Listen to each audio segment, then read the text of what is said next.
Bonjour à tous les frères et sœurs du monde entier qui vont nous écouter sur la chaîne et qui vont prendre ce message en cours pour leur édification, pour être encouragés et dans le Seigneur Jésus-Christ. Nous allons parler sur la prière et avant de prier, nous allons, placer ce moment entre les mains du Seigneur.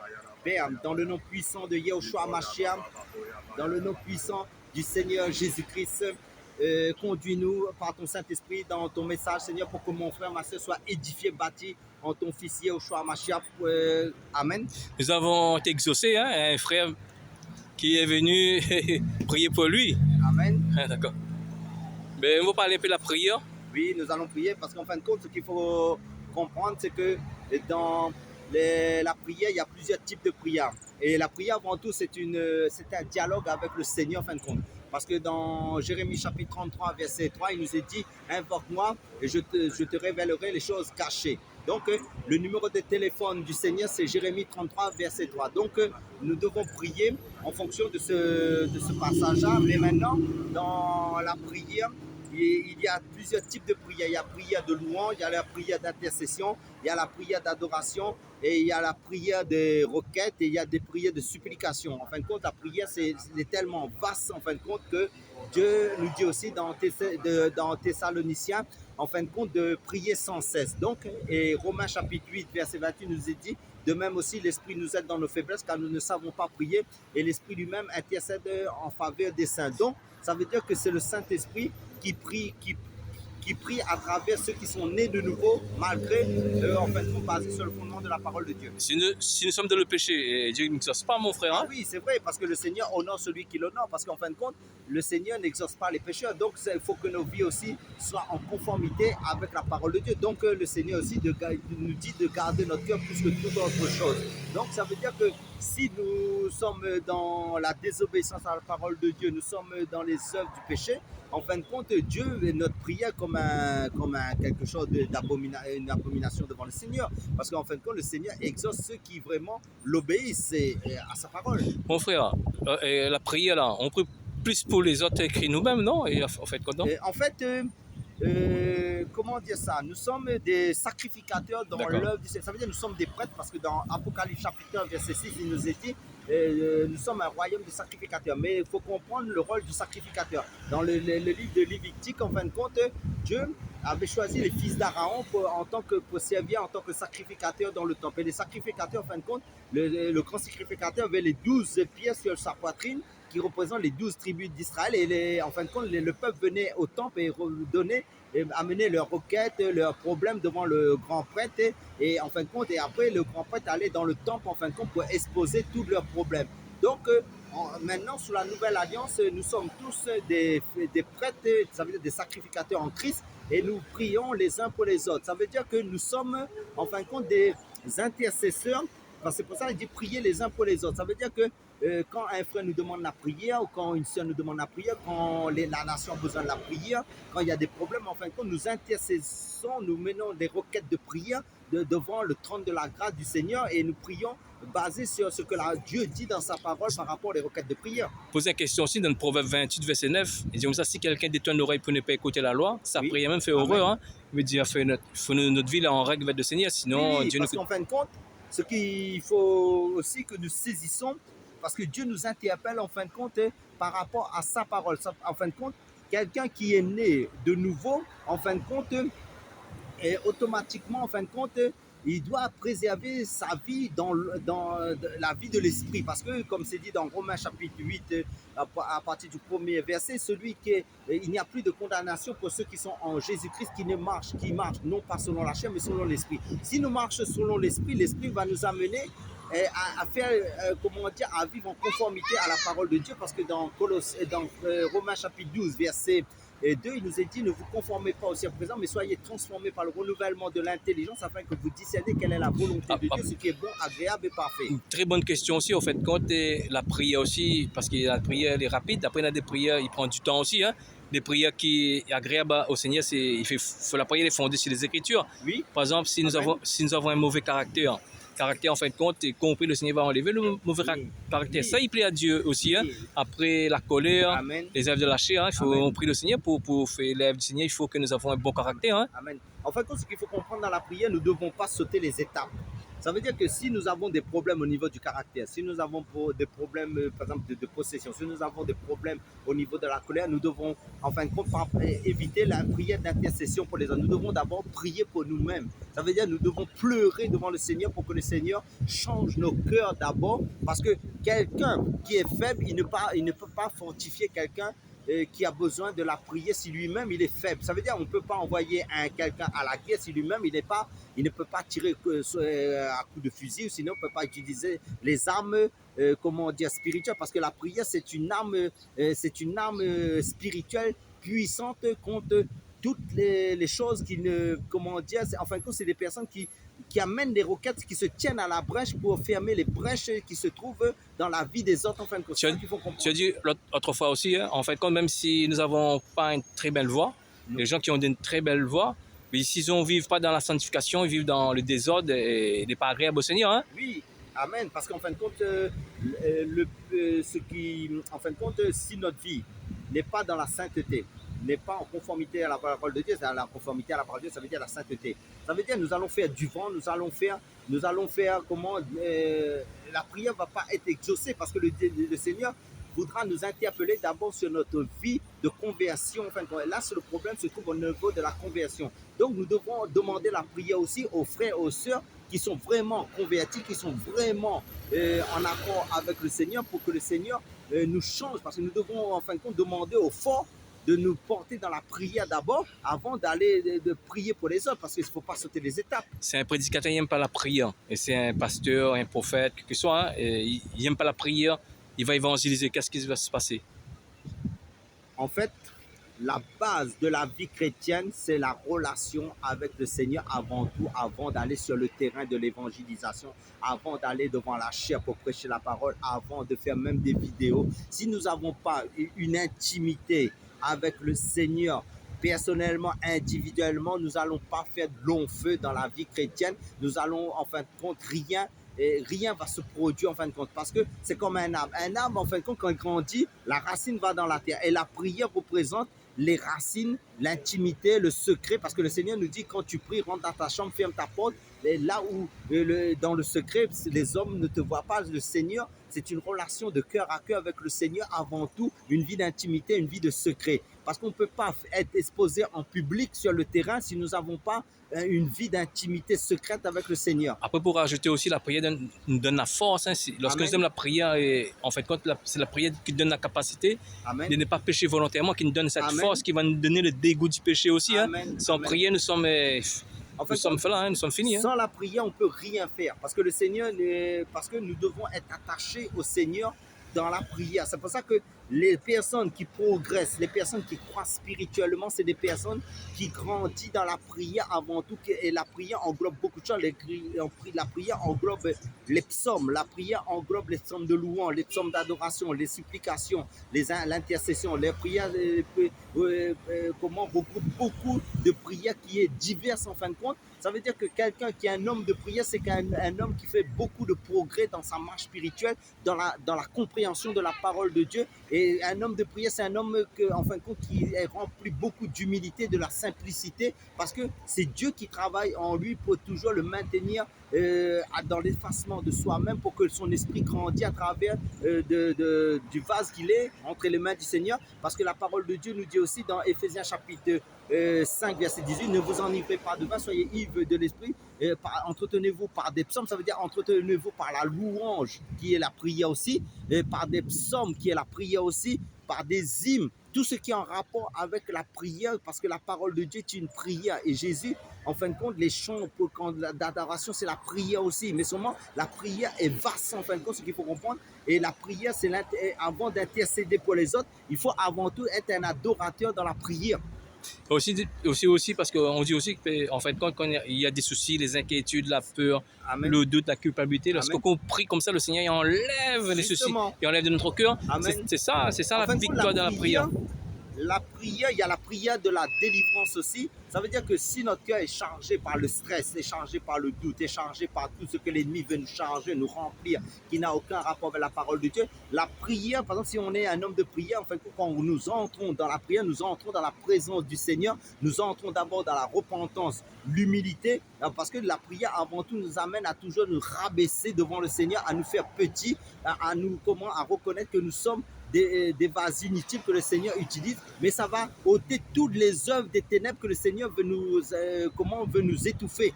D'ailleurs, Pierre même il dit dans 1 Pierre 5, 6, humiliez-vous donc sur la puissance de Dieu.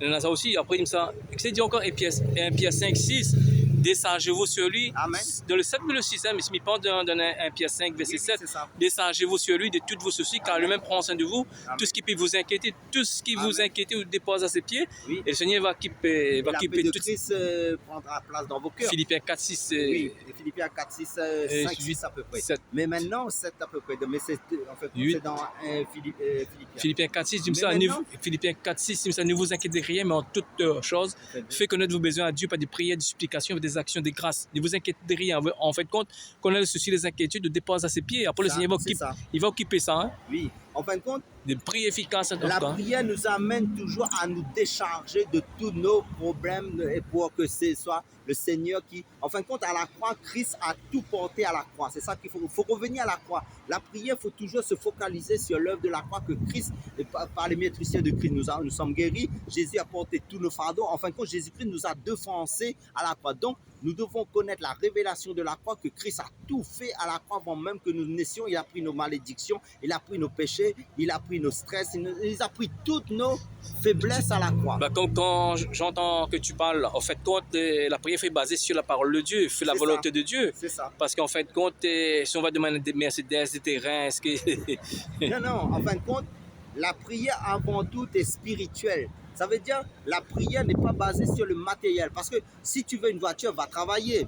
Si tu veux des bénédictions matérielles, en fin de compte, un païen, lui, il va travailler. Lui, il n'a pas besoin d'être dans la vie chrétienne pour recevoir ces bénédictions matérielles. Ça n'a aucun rapport parce que le Seigneur dit travailler pour la nourriture qui ne périt pas, mais non pas pour la nourriture qui périt. Ça veut dire l'argent, l'or, tout va se rouiller. Ça veut dire qu'on ne va pas amener ça dans l'éternité avec nous. Mais la vie de prière, en fin de compte, ça va nous suivre. Parce que nous sommes des adorateurs, nous sommes des prières, des hommes de prière, nous sommes des hommes de louange pour louer notre Dieu. Nous sommes, en fin de compte, Dieu, dans le ciel, les anges, en fin de compte, adorent Dieu 24 heures sur 24. Ça veut dire non-stop. Mais nous sommes fiancés à Christ. Et Dieu nous appelle en fin de compte à l'amour. Et l'amour, en fin de compte, c'est d'aimer le Seigneur. Mais aimer le Seigneur, c'est d'avoir un dialogue d'amour avec lui, basé sur sa volonté. De toute façon, le Seigneur connaît qu'est-ce qui est bon pour toi, parce qu'il donne Matthieu 6, verset 8. Oui, votre Père sait de quoi vous avez besoin avant que vous le demandiez. Il veut dire, quand tu vas prier Dieu va rouvrir des portes pour. Hein? Oui. Mais en fin de compte, ce qu'il faut comprendre aussi, dans la prière, nous devons prier, Seigneur, mets sur mon cœur ta pensée de prière. Ça veut dire rechercher les choses. Donc, par exemple, quand le Seigneur nous dit votre vie est cachée en Christ, et rechercher les choses. Donc, nous devons rechercher la louange du ciel. Nous devons rechercher les paroles de prière du ciel parce que Jésus, en fin de compte, est dans le ciel. Donc, Jésus nous doit chercher tout parce que Jésus, c'est la pleine connaissance, Jésus, c'est la pleine sagesse, Jésus, c'est la prière par excellence. Donc, ça veut dire que notre prière, c'est Christ en fin de compte. C'est ça qu'il faut comprendre. Mais quand nous prions par le Saint-Esprit, parce que le Saint-Esprit ne fait que glorifier, le Seigneur Jésus-Christ. Mais maintenant, le Seigneur Jésus-Christ nous communique sa pensée pour prier pour les autorités, pour prier pour les hommes, parce que Dieu veut que tous les hommes soient sauvés, parviennent à la connaissance de la vérité. Cette vérité, c'est Jésus-Christ. Donc, quand nous prions, notre vie doit être axée sur la volonté parfaite de Dieu pour que les âmes soient sauvées, pour que les âmes découvrent le vrai Dieu. Pour encourager aussi des frères aussi, en fin de compte, quand on prie aussi, on dépose le pied du Seigneur. Le Seigneur va quitter nos dossiers. Hein. Par exemple, on cherche un travail. Oui. On veut que nos parents s'y convertissent, nos frères et sœurs, les amis. Amen. On dépose tout à ses pieds. Amen.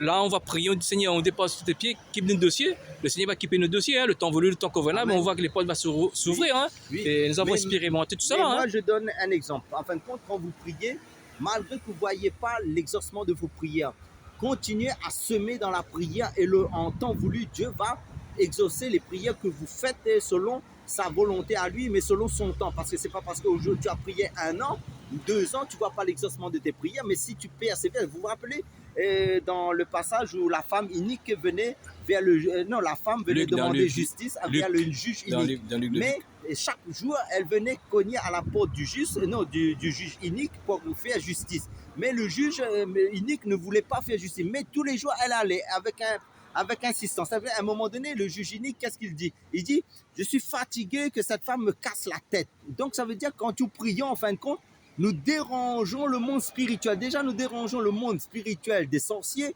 des ténèbres, de Satan. Mais à un moment donné, le Seigneur, il faut, comment dire, comme la femme inique, il faut insister avec... En fait, il faut être des hommes persévérants, il faut être des hommes endurants, il ne faut pas lâcher, il faut être ferme, il faut persévérer. Même si aujourd'hui tu ne vois pas l'exaucement, mais si, en fin de compte, il ne faut pas lâcher le morceau, il faut continuer. Et frère Serge, aussi des prières qui plaisent au Seigneur. Il y a des prières que Dieu exauce tout de suite, il y a des prières qui prennent du temps. Hein. Lorsque la prière prend du temps, on peut dire... En fin de compte, Dieu ne va pas donner quelque chose pour nous tuer. Parce que Dieu connaît ce qui est bon pour nous. Voilà. Des fois, quand Dieu ne nous exauce pas, parce que ce n'est pas encore le moment, ou parce qu'il y a quelque chose aussi qui n'est pas encore en règle dans notre vie. Parce que s'il nous donne ça, comme un enfant, je donne un exemple. Un enfant dit, papa, un enfant de 8 ans dit, papa, je veux une Ferrari. Mais l'enfant ne sait pas la valeur. Imagine, on lui donne la clé de la Ferrari et il rentre dedans. Il y a des hommes, des femmes qui sont des bébés spirituels, des hommes qui sont immatures, qui ne sont pas encore en âge pour comprendre ce que Dieu veut qu'ils fassent. Donc, ça veut dire, ça peut les tuer. Par exemple, imagine quelqu'un a l'onction dans la délivrance, l'onction pour prêcher. À un moment donné, il y a des foules de gens. Par exemple, il dit, Seigneur, donne-moi une grande onction. Je donne un exemple. Mais la personne reçoit une grande onction, la puissance, il va prêcher devant des milliers de personnes. Mais maintenant, imaginez-vous, maintenant, à travers tout ça là, les personnes vont venir vers lui, vont lui donner 1 million, vont lui donner des femmes. Vont dire, cette femme, les femmes il va tester aussi, donc, par rapport à son caractère, par rapport à l'argent, par rapport à toutes les séductions que l'ennemi va amener. Mais imagine que cette personne, et les personnes aussi l'idolâtrent. À un moment donné, s'il tombe dans le piège maintenant de l'ennemi, à travers toute cette bénédiction, parce que Dieu veut nous bénir, mais maintenant, est-ce que nous pourrons gérer spirituellement toute cette charge? Et si nous ne sommes pas prêts, Dieu connaît notre maturité spirituelle, ou si nous sommes encore immatures. Parce que Dieu aussi, parce qu'il y a des prières rapides que Dieu fait aussi. Par exemple, Seigneur, donne-nous l'amour pour la prière, l'amour pour jeûner. Amen. Ouais, et le Seigneur va exaucer nos prières. Hein. Mais ça, en fin de compte, il faut être sage dans la prière. En fin de compte, il dit, Seigneur, donne-moi non pas ce que moi je veux selon mes idées à moi, mais donne-moi ce que toi tu as prévu selon, comme c'est dit dans Éphésiens chapitre 2, verset 8 à 10, car nous sommes sauvés par la grâce et non pas par les œuvres, que personne ne se glorifie, parce qu'en fin de compte, c'est par la foi que nous sommes sauvés. Et Dieu a préparé des œuvres pour nous les accomplissions. Demandez ce que Dieu a prévu pour toi sur cette terre selon son temps, pour que tu l'accomplis par son esprit, selon la grâce qu'il a déposée dans ta vie. Et en fin de compte, quand Dieu va déposer quelque chose dans ta vie, c'est toujours pour son œuvre, pour les autres, en fin de compte. Mais ce que Dieu va déposer dans les autres, c'est pour ta bénédiction à toi. En fin de compte, nous ne sommes pas là pour nous-mêmes, nous sommes là pour les autres, en fin de compte. Quand nous prions, il faut toujours, parce qu'il dit, regarder ton frère, ta soeur, ton semblable au-dessus de toi. Toujours chercher le bien de l'autre, l'avancement, la croissance spirituelle, le bien. Quand tu pries, en fin de compte, l'homme de prière, c'est un homme qui pense toujours aux autres avant tout. Après, question aussi, en fait, lorsqu'on va chercher un travail, oui. Faut pas on prie le Seigneur pour gagner un travail. En fait, quand vous déposez le CV, après qu'on va prier, Amen. Le Seigneur va rouvrir les portes. Tellement, les portes vont s'ouvrir, tellement tu as beaucoup de travail, tu ne connais plus quel travail tu vas choisir. Oui. Parce que le Seigneur, il va rouvrir les portes. Hein? Oui, mais maintenant, le truc aussi, c'est que quand Dieu nous bénit, Dieu aussi connaît qu'il faudra gérer le temps pour lui. Ça veut dire que pas parce qu'on a reçu un travail, maintenant Dieu dit, ah Seigneur, j'ai plus le temps pour toi. Ah oui. Et donc, ça veut dire que tout ton temps maintenant sera consacré au travail. Ou sinon, tu dis, Seigneur, je veux une femme ou des enfants, mais quand tu as une femme et des enfants, mais tu passes plus de temps avec tes enfants, avec ta femme ou avec ton travail, mais tu n'as plus le temps pour le louer, pour l'adorer, pour te consacrer au Seigneur. Mais le Seigneur va dire, ben, il m'abandonne quand il est béni. Israël a fait la même erreur. Israël, quand il est rentré dans le pays de Canaan, il était béni à un moment donné, il a abandonné son... Ça veut dire quand quelqu'un il prospère aussi, il faut faire attention à la bénédiction, parce que la bénédiction peut nier ton Dieu aussi. Donc, si tu as une voiture, si tu as une femme, si tu as des enfants, il faut aussi te dire que Dieu m'a donné ça, mais ça ne doit pas prendre la première place dans mon cœur avant Dieu. Veille sur ton cœur pour que les bénédictions, les dons spirituels ou l'onction que tu as reçue du Seigneur, tu ne sois pas focalisé sur la donation, mais sur le donateur. Ça veut dire sur celui qui t'a donné, toujours rester centré sur lui. Parce que pendant dans Jean 5, verset 14, si nous demandons quelque chose conformément à sa volonté, Amen. Il nous écoute. Amen. En fait, quand est-ce qu'on va prier, même quand, parce que les choses de Dieu, c'est le royaume. Veut dire comme ça, ce qu'on aime, Amen. On veut que les personnes se convertissent. Amen. Parce qu'on peut prier, Seigneur, et que notre ministère aura beaucoup de conversions, il y aura beaucoup de baptêmes. Le temps voulu, le temps convenable, le Seigneur va rouvrir les portes. Qui mes dossiers, je quittera tes dossiers. On dépend seulement au pied du Seigneur toutes les demandes. Après, on peut aussi louer le Seigneur. Seigneur, équipe mes dossiers et on peut louer le Seigneur des actions de grâce, que la prière, dans plusieurs types de prières, comme tout à l'heure tu as dit. Avant tout, le Seigneur nous a donné le premier ministère, ce n'est pas prêcher, ce n'est pas chasser les démons. Le premier ministère, c'est quoi? C'est l'adoration. Ça veut dire que Dieu recherche des vrais adorateurs qui l'adorent en esprit, en vérité. Donc, quelqu'un qui est un homme de prière, c'est avant tout un adorateur en esprit, en vérité. D'abord, un adorateur. Et après, lui, et quand il est cet adorateur, mais Dieu va déposer sur son cœur les sujets de prière pour la nation, pour les âmes, et pour lui-même. Mais seulement, si avant tout, Dieu n'est pas le premier dans nos cœurs, nous ne pouvons pas être un homme de prière efficace si nous ne sommes pas un adorateur en premier. Et je rajoute aussi, parce que un homme de prière, les soucis, les inquiétudes, c'est éphémère, hein, il ne reste pas longtemps, c'est passager. Et lorsque nous n'avons pas la prière, les soucis, les inquiétudes, c'est notre partage. Oui, parce que ce qu'il faut comprendre aussi, la prière, c'est un combat dans l'esprit. Ça veut dire que quelqu'un qui est un homme de prière, c'est un homme qui est beaucoup combattu dans le monde spirituel. Et lui, en fin de compte, qu'est-ce qu'il va faire? Il va veiller sur sa pensée. Parce que sa pensée, c'est là où l'ennemi voudra jouer sur le terrain de la pensée pour que sa pensée se dévie de la foi, dévie de la parole. Donc, lui, il va veiller que sa vie soit toujours... Il engrange la prière dans sa vie. Ça veut dire qu'il stocke de la prière. Plus il prie, en fin de compte, c'est plus il s'arme contre l'adversité. En fin de compte, il se prépare contre tout ce qui peut venir dans sa vie plus tard. Et la prière, c'est un parfum aussi, hein? C'est un très bon odeur aussi. Hein? Parce que dans l'ordre de Corinthiens 2,15, vous connaissez ce verset qui nous sommes pour Dieu la bonne odeur de Christ, et parmi ce qui est périt, c'est un parfait de mort que dans la mort, pour les autres, un parfait de vie que dans la vie. En fin de compte, une vie de prière veut dire vie laisser l'autel, veut dire qu'on prie comme ça, ce parfum qui monte au 3e ciel. Hein? Le Seigneur va sentir une très bonne odeur. Hein? Quand nous sommes dans le péché, c'est une mauvaise odeur. Hein? Le Seigneur n'exaucera pas nos prières. En fait, hein? Si notre vie n'est pas en conformité avec la parole de Dieu, ça veut dire que nous adorons des démons. C'est ça qu'il faut comprendre. Parce que le péché, c'est les démons qui prennent ces prières-là. Donc, si nous sommes, par exemple, il dit, dans Romains chapitre 12, il nous est dit, en fin de compte, rendez un culte à Dieu, que votre corps soit un sacrifice pour Dieu, en fin de compte. D'accord. Donc, un culte, le vrai culte, en fin de compte, c'est que notre corps soit un sacrifice agréable pour Dieu, en fin de compte, que nos vies soient en règle avec sa volonté, sa parole, en fin de compte. En fin de compte, nous sommes le temple du Saint-Esprit. Donc, nous sommes l'église, chacun pour sa part, l'église de Christ. Et nous sommes, en fin de compte, nous sommes amenés à adorer Dieu, non pas quand nous sommes regroupés dans les bâtiments, nous sommes d'abord un temple, un sacrifice vivant, un temple, et nous sommes sur l'autel tous les jours de notre vie. C'est ça qu'il faut comprendre. Ça veut dire qu'il faut comprendre aussi le temple quand Dieu a dit à Moïse, Moshe, de construire le temple. Ça veut dire dans le temple, il y avait l'autel des parfums. C'est l'image de l'adoration. Ça veut dire que c'est l'image du parfum. Ça veut dire que Dieu, en fin de compte, la parole de Dieu dans le livre d'Hébreux, il nous est dit, offrez à Dieu un sacrifice de louange qui confesse son nom. Ça veut dire en continuité. Ça veut dire chaque jour de nos vies, nous devons adorer Dieu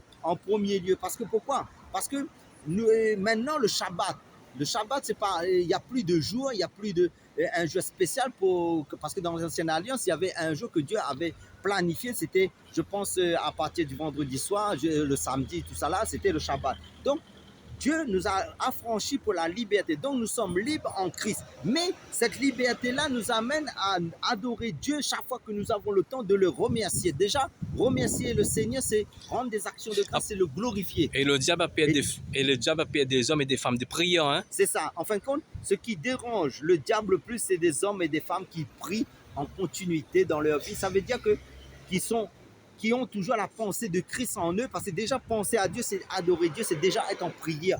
Déjà penser à sa parole, c'est pas, je ne dis pas de réciter les versets bibliques, je ne dis pas de faire de longues prières, ça veut dire tous les jours, si tu as la pensée de Jésus dans ton cœur, tu remercies, tu as un dialogue avec lui, tu es déjà en prière. Tu dis Seigneur, merci pour la mer, merci pour le ciel, merci pour la nature, merci pour tout ce que tu as créé sous nos yeux. Là, tu es déjà en prière. Après aussi, les âmes, le diable qui utilise, c'est les pensées. Hein? Mais ça, on prend l'autorité s'il y a de mauvaises pensées. C'est ça. Quand on fait la prière, on prend l'autorité et les pensées disparaissent. Hein? Parce qu'il va disparaître.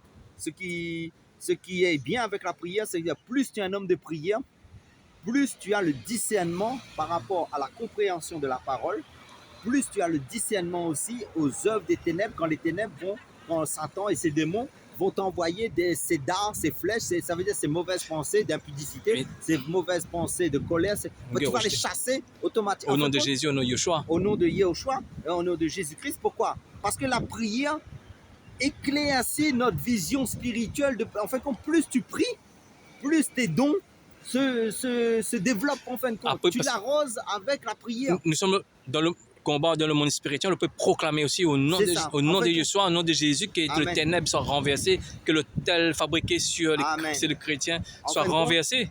En fin de compte, ce qui est bien avec la prière nous pousse, plus on prie en fin de compte, plus nous pouvons déclarer la parole de Dieu, proclamer la parole de Dieu, prophétiser. Et si les bénédictions, on peut proclamer des bénédictions sur notre famille. Seigneur mon roi, par exemple, peut proclamer une bénédiction que notre famille, que les maladies héréditaires ne fait pas surface de notre famille. On peut proclamer, on peut faire appel à l'ennemi, sa défaite à Golgotha, dans Ésaïe 53, verset 5. Et on peut faire appel à l'ennemi parce que lorsque tu proclames la parole de Dieu, tu deviens plus fort. Dans Jean 4, verset 5, vous, petits enfants, vous êtes de Dieu, vous les avez vaincus parce que celui qui est en vous est plus grand que celui qui est dans le monde. On peut proclamer cette parole, là où devient de plus en plus puissant. L'ennemi fait rappel à l'ennemi l'identité que tu as. Hein? Amen. Parce que dans le livre de Corinthiens, il nous est dit, nous n'avons pas de puissance contre la vérité, nous n'avons que pour la vérité. Ça veut dire quoi? Ça veut dire quand tu as la parole de Dieu avec toi, tu es armé de l'armure du combattant, du casque du salut, de l'épée de l'esprit, de la ceinture de la vérité, de la cuirasse de la vérité, des chaussures que donne l'évangile de paix. Ça veut dire que tu es au front dans la prière et tu proclames la parole de Dieu dans la prière, tu prophétises. Donc l'ennemi n'aime Dieu, l'âme qui déstabilise l'ennemi, qui ruine ses plans, c'est la parole de Dieu. Donc un homme de prière, c'est avant tout un homme qui est équipé des armes offensives et défensives de la parole de Dieu. Parce que dans Corinthiens, il nous est dit, si nous marchons selon la chair, nous ne combattons pas selon la chair. Car les armes avec lesquelles nous combattons ne sont pas charnelles, sont puissantes par la vertu de Dieu pour renverser les raisonnements et toute hauteur. Et nous amenons toute pensée captive à l'obéissance de Christ. Donc, quand nous prophétisons, nous amenons la parole de Dieu. Ça veut dire nous amenons les choses de Dieu sur terre. Après, on dit de Timothée 1, verset 14, si je me trompe, et on dit comme ça, on dit que la parole doit être remplie de la parole de Dieu. Amen. Parce qu'en fin de compte, tant qu'on le remplit de la parole de Dieu est saturée, le démon sera incapable de rentrer dans notre cœur parce qu'elle est serrée. Amen. La parole, en fin de compte, parce que le saturé, tellement le saturé, les démons, il n'y a plus de place. Hein. En fin de compte, il fait le verset, excusez-moi, il fait le verset, comme ça, grâce au Saint-Esprit qui habite en nous, garde le beau dépôt qui était confié. Amen. Voilà, mais le dépôt, il faut tout le temps un dépôt dans notre cœur. Oui, en fin de compte, ce que nous avons acquis pendant des années par rapport à la lecture de la parole, par rapport aux enseignements qu'on a reçus à travers des frères et des sœurs qui sont vraiment conduits par le Saint-Esprit, qui nous a équipés à travers le ministère, ça veut dire que nous avons déjà un dépôt. Parce que dans l'ancienne alliance, il dit, je crois que c'était à Gédéon, va avec la force que tu as.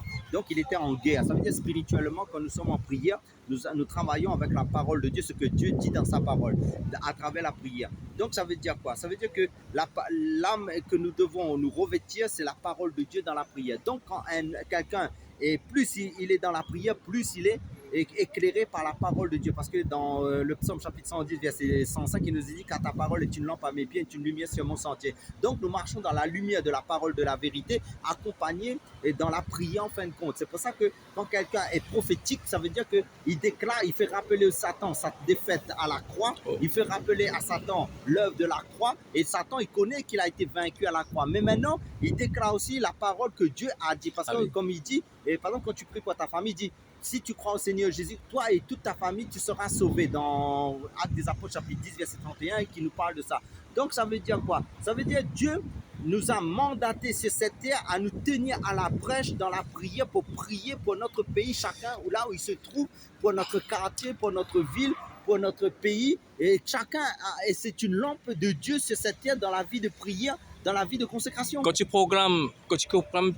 Lorsque tu programmes sur ta vie, si Dieu est pour nous, dans Romains 8, verset 31, Amen. Si Dieu est pour nous, qui sera contre nous? Oui, Amen. Le Seigneur, quand tu proclames ça, tu viens de plus en plus fort, le diable t'as peur. Hein? En fin de compte, quand tu pries, quand tu es un homme de prière, en fin de compte, tu reçois la révélation de ton identité spirituelle dans la parole de Dieu. Tu reconnais que tu es sacrificateur, tu reconnais que tu n'es pas n'importe qui dans le monde spirituel, tu es au-dessus du monde des ténèbres, tu es assis à la droite de Dieu en Christ, tu es assis dans les lieux célestes et tu œuvres assis dans les lieux célestes et que tu es un potentiel prophète, tu peux prophétiser, tu es un roi, tu as l'autorité parce que celui qui est en nous est plus grand que ce qui est dans le monde. Mon frère, le mot de la fin? Le mot de la fin, c'est que je dis à tous les frères et les sœurs en Christ qui ont reçu Christ, de se persévérer dans la parole de Dieu, et c'est l'Esprit de Dieu par son Saint-Esprit qui va vous amener de victoire en victoire dans la prière. Amen, alléluia. Amen, alléluia.